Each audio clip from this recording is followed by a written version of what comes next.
You are listening to PackersTalk.com. This Green Bay Packers podcast is brought to you by Mayfield Sports Marketing, our official sports marketing agent for player appearances. To book a Packers player for your next event, go to PackersTalk.com and click on Player Appearances. Are you looking for some signed Packer memorabilia? Look no further than Waukesha Sports Card. If the Green Bay Packer can sign it, Waukesha Sports Cards has it. Check our website for upcoming Packer player and legend signings. Go to WaukeshaSportsCards.com. Amanda, come in. 10-4. Have you infiltrated the security system yet? Locked and loaded. Ready to lower myself into the enemy war room. I'm lowering you down now. I have access. The Packers are in for a tough one this week. I need the password to proceed. The password is read option. I hate that password. Me too. You know which wires to cut. Always go for the green and gold. Here we go. I'm Amanda Geffre. And I'm Chris Callaway, and you're going with us behind enemy lines.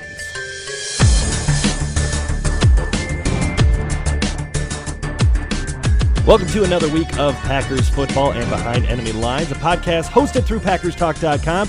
You can find us on iTunes at PackersTalk.com, as well as on Twitter at EnemyLinesGB. I'm one of the hosts, Chris Callaway, on Twitter at CCallaway33, and I'm joined, as always, by my dear friend and fellow owner, Amanda, who you can find on Twitter at Amanda R. Geffrey. The Packers host the Chicago Bears for a special Thanksgiving game coming up this Thursday, and the best news is they're not on a 4-game losing streak. Woo!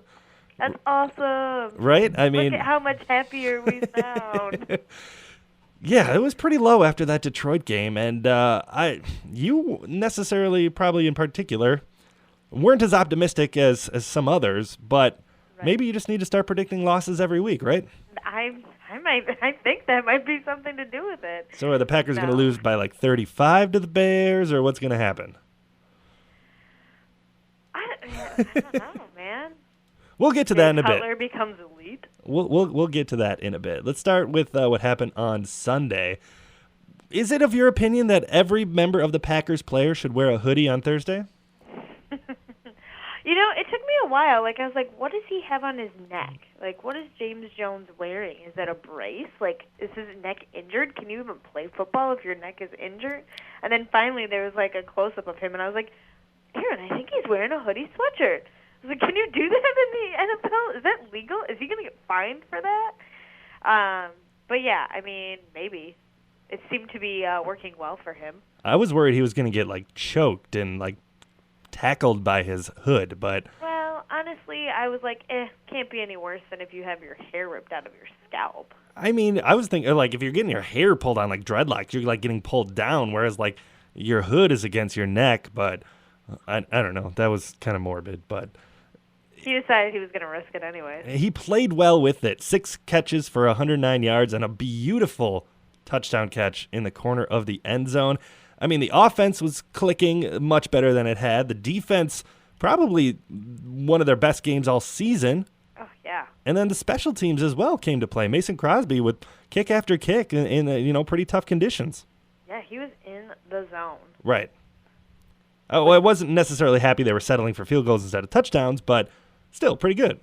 He made sure that they were going to count, though. He was like, I'm not leaving it up to me this time. Yeah, especially the 52-yarder again, the same distance he had at the end of the Lions game. He was able to knock that one through without any worry. Yep. You know, I think what I enjoyed the most is it wasn't a close game. I'm so sick of the close games. I could just relax and watch this game.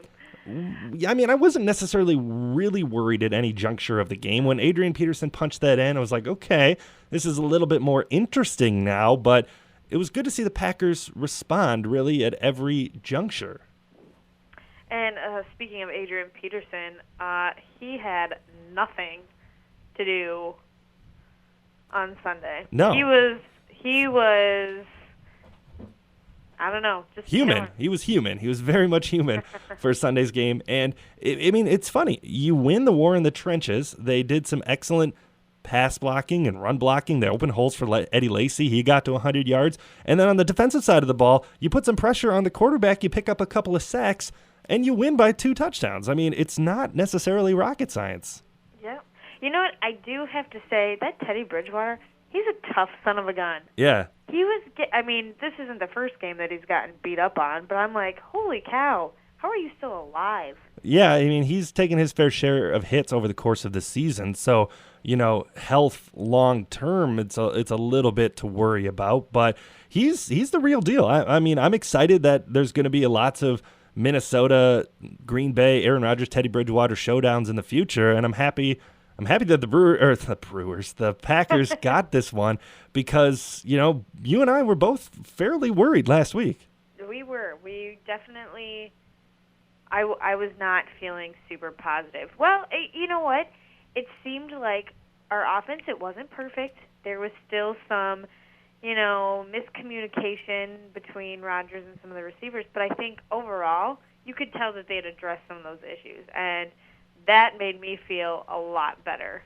Right, and Rodgers, I still think, threw under 50% for the game. It wasn't, great in that regard, but he made some good throws. He made some throws that counted, which he certainly hadn't done over the past couple of weeks. And so, able to throw downfield. He was able to, vintage Rodgers on the touchdown pass to James Jones, kind of broken play, scrambling out of the pocket, and then throws a dime. I mean, how many people on the planet can do that? Like 3, right?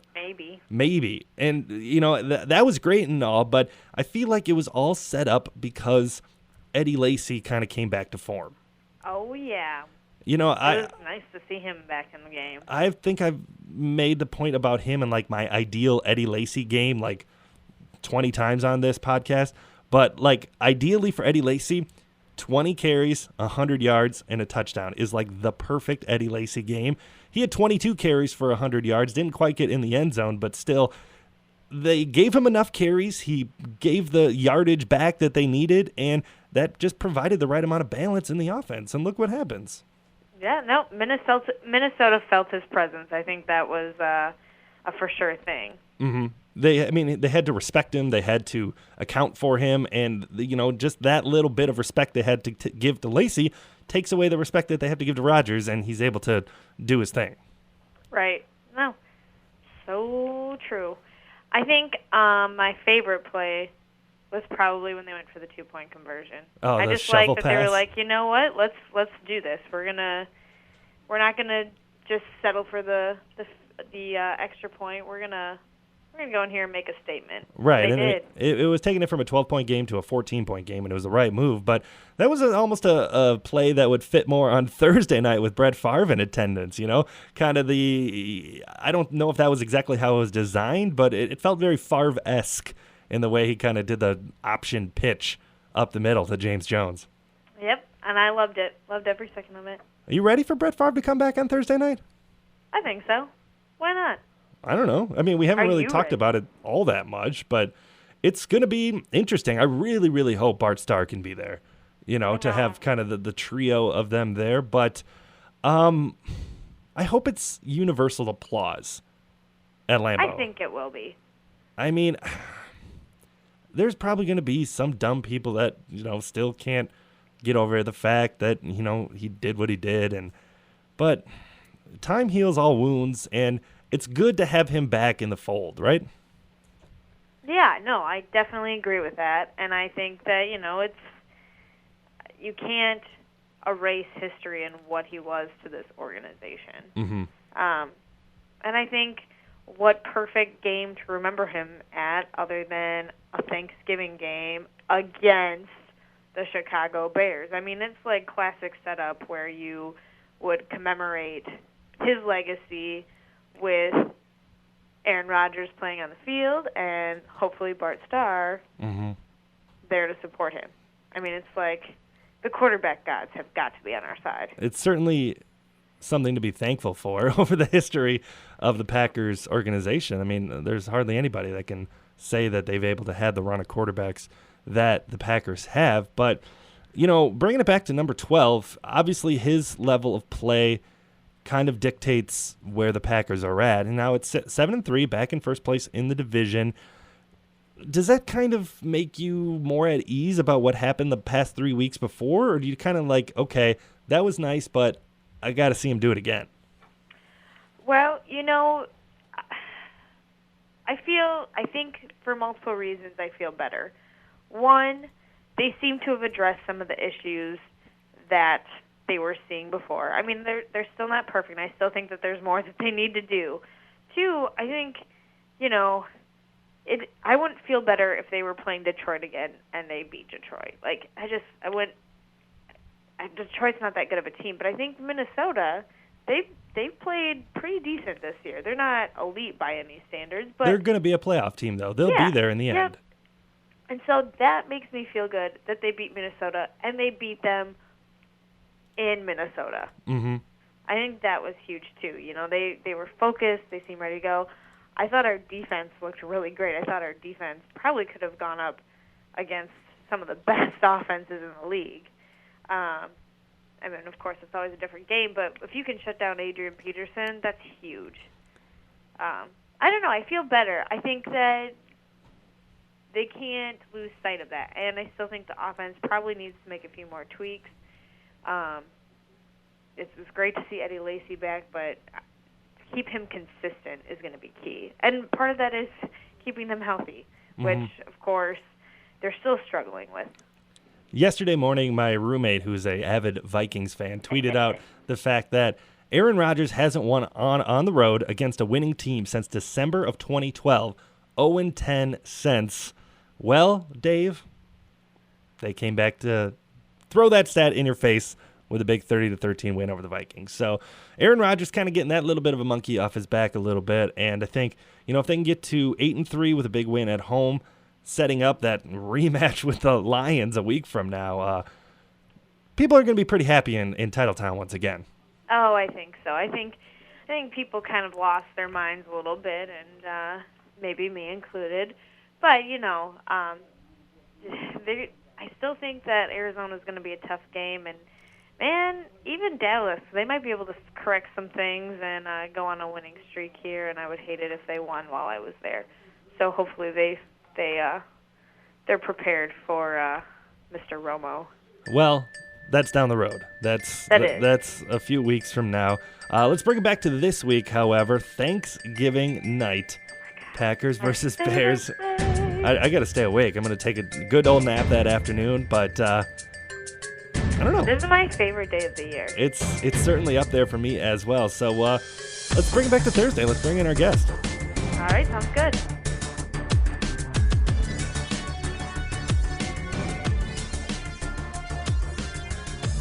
We are happy to welcome back our guest, James Neveau. James joined us in Week 1 to talk about the Chicago Bears, and we're happy to have him back. He covers the Bears for NBC Chicago, and you can find his work and follow him on Twitter at James Neveau or at Grizzly Detail. Welcome back, James. Thanks for joining us. Hey, it's great to talk to you guys again. Lots of crazy things have happened in the NFL since we last spoke, so I'm sure we'll have plenty to talk about. That's very true. It's been 10 weeks, and we've seen what these two teams have put on the field. So let's talk a little bit about the Bears. They're 4-3 in their last 7 games, with the 3 losses coming by 3 points, 2 points, and then by 3 in overtime. They're clearly playing better over the last 2 months. What has been the story to you? Well, to me, the big story is that this year's team, unlike last year's team, they are very well coached. I think that you have to give a ton of credit to Vic Fangio and Adam Gase. They've really turned around the defense and the offense, respectively, this season.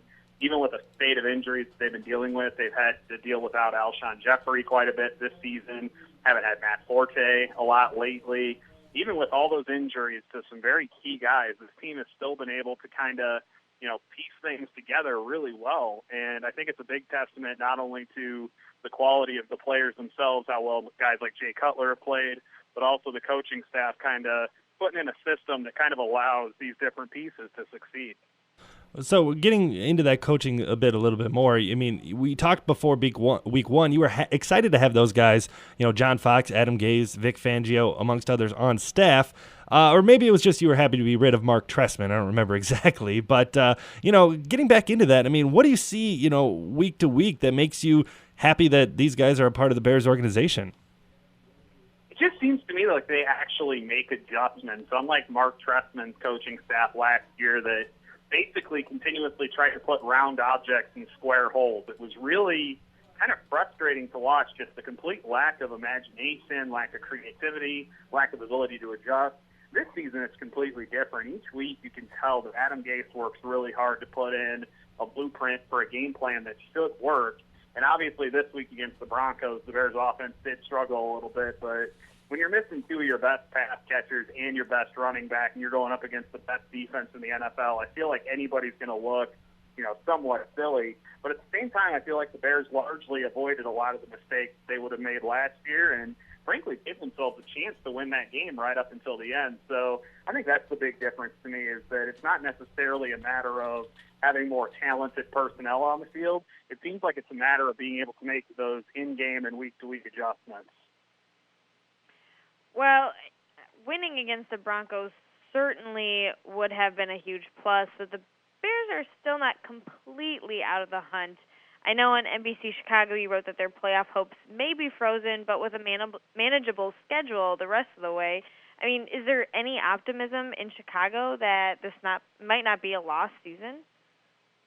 I feel like the optimism at this point is that they can finish somewhere around 8-8. I feel like if they can get to that mark, you still have an outside shot at the playoffs, but then you still need help. And you got so many teams that are bunched up. It's like just basically begging for one of these teams to kind of grab something by the horns and really get going. And I just wonder if the Bears have that in them. I feel like they've been playing above their heads maybe a little bit, kind of playing a little bit better than their talent level would indicate. I could see them maybe finishing the season 7-9. I think that'd be a really fair assessment of where they are as a team right now. I don't think that this team, as it's currently constructed, can make the playoffs unless they get some kind of big addition, like if Kevin White out of nowhere comes back and starts playing or something along those lines. Unless something like that happens, I don't see this team quite being able to get over the hill at least this season, but at least you have something to build on going into the future. Well, back to the game last Sunday, there's no shame in having a bad day against the Broncos, Aaron Rodgers. But Jay Cutler, I think he looked okay at times from what I saw of the game. He moved around well, made some throws, but as he's prone to do, had a couple of costly turnovers. Just give us an update of where you're at on the whole Jay Cutler roller coaster. Well, I think a lot of people this season have pointed to his ability to kind of take care of the football better. Yesterday was only the 6th interception he's thrown this season. It was a bad pass, I will give you that. There were other extenuating circumstances. Danny Trevathan made a fantastic play on the ball. So, that's what it took to make the interception. But at the same time, Cutler maybe trying to force the issue a little bit, knowing that he's down some of his biggest weapons, and he's kind of trying to get things sparked. But I think for the most part, Cutler hasn't been taking the kind of unnecessary risks that we've seen him take in the past. I feel like he's being a lot smarter with the football. I think he's got a tremendous relationship with Adam Gase, and a lot of talk before every Bears season is how Jay kind of responds to the coaching staff, and it was kind of a big thing with Mark Trestman that, hey, we finally found the quarterback whisperer that'll get Jay Cutler. I guess it turned out that it was Adam Gase, because these guys have a really good relationship. Cutler has done really an excellent job under him, and while he's not going to throw 40 touchdowns a season, the good part about him is he's minimizing his mistakes, and he's really managing the offense well. So I think Gase is definitely getting the best out of Jay Cutler that we've seen, and I feel like that's kind of been the progression we've seen this year, and honestly kind of gives you hope that going into next season the Bears know who their starting quarterback is going to be and maybe focus on starting to develop a guy instead of having to start from scratch. Well, looking at the other side of the offense, the running back situation has been a little dicey with Matt Forte getting hurt the other week, Kadeem Carey going down on Sunday, and Jeremy Langford certainly not looking as good as he did in his first go-around. Now, Forte might be back this week, but where do things stand in the backfield? Well, so that's the big question in Chicago right now, because Matt Forte is a free agent at the end of the season, and I feel like the Bears have actually kind of taken this as a good opportunity to see what exactly they've got in the cupboard if they decide to let him go via free agency in the offseason. And I know Langford didn't look great yesterday, but at the same time, look at the defense he was playing. He was playing one of the best defenses in the NFL. He's just loaded with playmakers at every level on the field. And it just seems to me like that's part of the growing pain of being an NFL running back. I thought he looked really good against San Diego, and I thought he looked really good in the week before that against St. Louis. So I feel like Langford has shown that he has the potential to be a really solid back in the NFL. I think the Bears are really happy with what he's done in his first year. You know, it was only a fourth-round pick. It's not like this guy was expected to contribute right away. And he's really stepped in well, I think, for Forte. And I think the other thing that kind of isn't getting as much publicity maybe as it needs to is that Dean Terry looks like a completely different back this year. Last year he was very kind of he didn't look real good when he was spelling Matt Forte. This season, though, he looks like he's got kind of a little bit of extra juice, kind of proving that he still belongs with this team. And I got to be honest, if things are progressing the way they are, I wouldn't mind seeing both of those guys back next year. Well, from what I read earlier today, Matt Forte is, quote, on track to be available on Thursday night. So, I mean, are you kind of saying that even if he's completely healthy, maybe kind of take some carries away from him just to see more what you got out of Langford and Carey if he can go too? I would like to see the Bears kind of ease Forte back in. He's definitely always going to be a high-touch guy, whether it's in the running game or in the passing game. I feel like what you might see is the Bears utilize Forte more in the passing game and kind of lessen the carries that he's going to get against Green Bay if he plays. I think you might see Langford and Carey get more of those, ground carries is what I would think you would see, is those guys running the ball more than Forte will. And because you got to look at it as they've got a nice long rest after Thanksgiving to get Forte even healthier than he is right now. So if you have that ability to kind of ease Forte back in by using Langford and Carey when you're using the ground game, I feel like that'd be a really smart thing for the Bears to do. Well, Alshon Jeffrey is banged up. Martellus Bennett apparently has a ribs injury too. Marquez Wilson had a pretty good outing against the Broncos, but who is Jay Cutler going to have to throw to on Thursday? Well, I guess they're just going to have to start signing guys off the street at this rate if they're going to keep losing wide receivers. I think Alshon's going to give it his best shot to play. I think that was the point of holding him out of the Denver game, would be to give him the opportunity to play in the Green Bay game. I think that if they were really adamant about him playing yesterday, I don't think you'd see him on Thursday night. So the Bears have to be hoping that they can get Alshon back, even if it's just kind of in a decoy role to kind of force the Packers to game plan for him a little bit, open up a little bit more space for guys like Marquise Wilson. You also have Zach Miller, who's been doing a really nice job out of the second tight end spot for the Bears.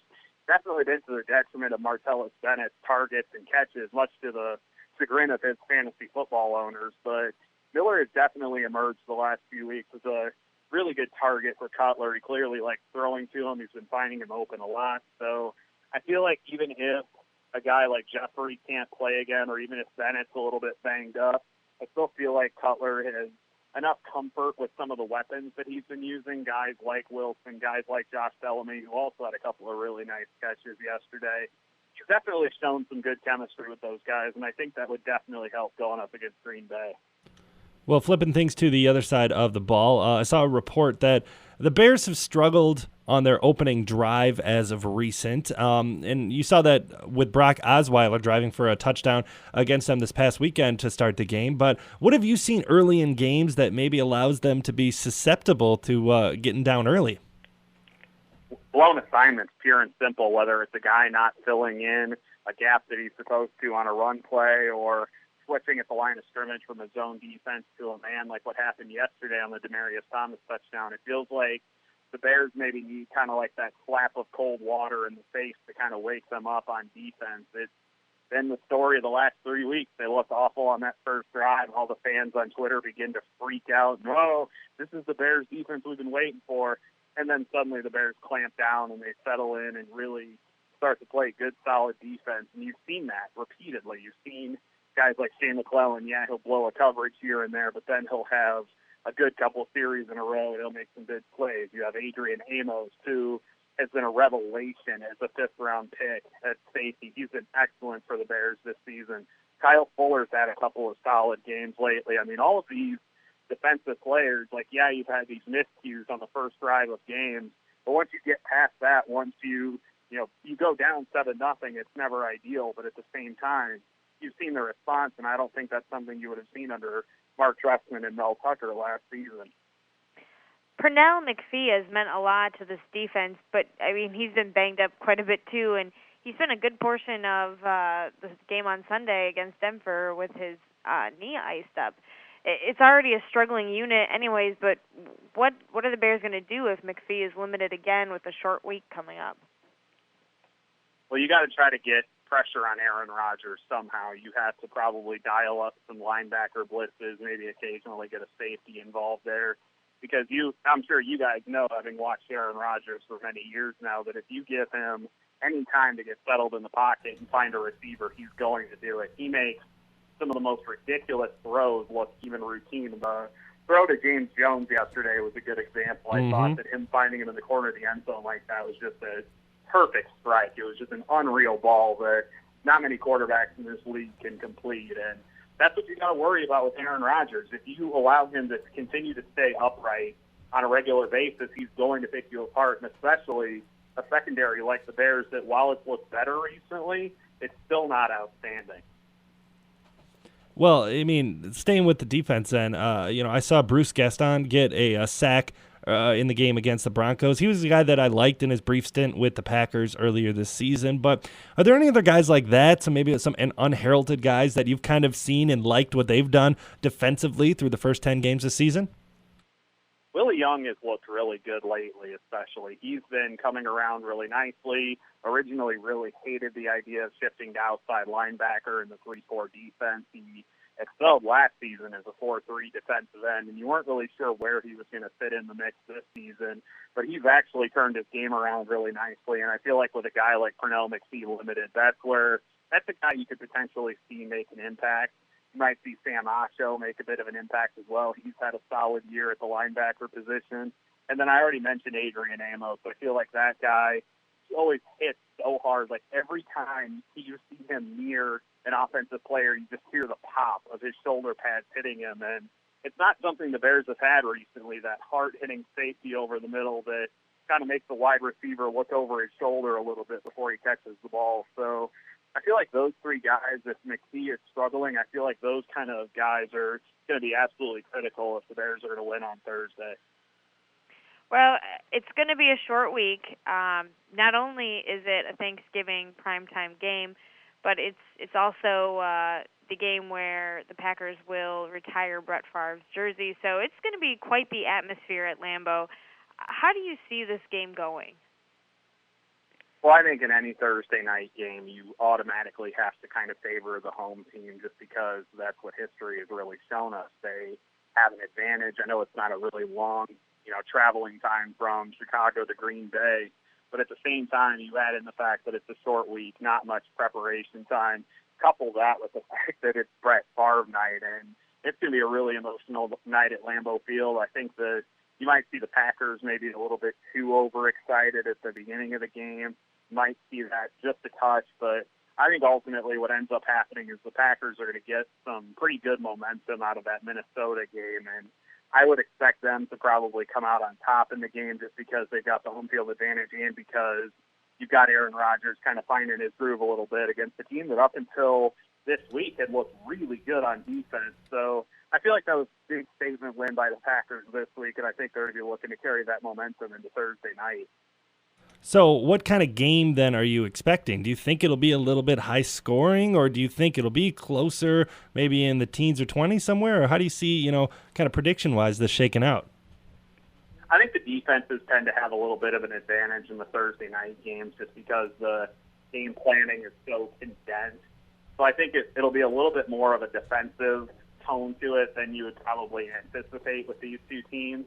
I also think the Bears are playing better defensively than they were in Week 1. They have a lot more cohesion. They really are kind of firing on all cylinders right now in terms of their defensive line play. That you'd like to see them get more pass pressure, but at the same time, they're not getting blown out of gas. They have Eddie Goldman playing really well up the middle. So there's elements of the Bears game that I think are going to make this a little bit more of a defensive game than we're used to. But I still think you're going to see occasional big plays just because that secondary does have some holes and because Aaron Rodgers is so good. Chris, what do you see happening? Well, I'm hoping for kind of a carbon copy of the Packers versus Vikings game where it might be kind of close for a while, but the Packers eventually kind of make it 2 scores and then kind of pull away from there. So I like it somewhere around in the same score we saw on Sunday, hopefully somewhere in the 31-13 range where, they can kind of make it a game for a while, but winning comfortably on Thanksgiving. I mean, what about you, Amanda? Well, call me superstitious, but I think the stars will align thanks to the quarterback gods with Bart Starr and Brett Favre watching on. And I think I see this game being a 35-17. I think James has a good point. I think the Packers might have some excitement, a little bit of jitters in the beginning, but I think just like they did against Minnesota, they're going to wrap it in and they're going to show their dominance up at Lambeau Thursday night. So yeah, we will find out after we stuff our faces with turkey. Well, that's definitely what I'm looking forward to on Thursday night. I know that it's always fun when the Bears and Packers play, but lately it just seems like it's been more fun for the folks up in Green Bay. It's true. We've been spoiled the Although last couple of seasons. I can't get the collarbone game out of my head. I mean, yeah, I was there. I saw him trot into the locker room, so that's always going to be in the back of my head, especially when they play the Bears. And especially when it's in that primetime atmosphere, too, like that one was. Stupid Shea McClellan. Yeah, well, the one good thing he did when he was the defensive end. The one good thing. It's probably true. Well, thank you so much, James, for joining us. It's always a pleasure talking to you, and hopefully it'll be a great game, and we'll all enjoy our Thanksgiving, and it won't put too much of a sour mood on your holiday. I just, like I said, for the first game, I just want it to be a competitive one. I don't harbor any illusions that the Bears are going to come out and blow the doors off of Green Bay. So as long as I can keep from being delusional, I think I'll enjoy myself. All right. Well, thank you so much. Have a great holiday. Happy Thanksgiving. Thanks a lot, James. Happy Thanksgiving to you guys, too. Hopefully we can chat again next season. Yeah, of course. Sounds good. We appreciate everyone for tuning in to the Week 12 edition of Behind Enemy Lines. The Packers hope to put together a little bit of a winning streak as they host the Bears for a Turkey Day showdown. Once again, you can find our podcast on Twitter at EnemyLinesGB. I'm Chris Callaway, and you can find me at CCallaway33.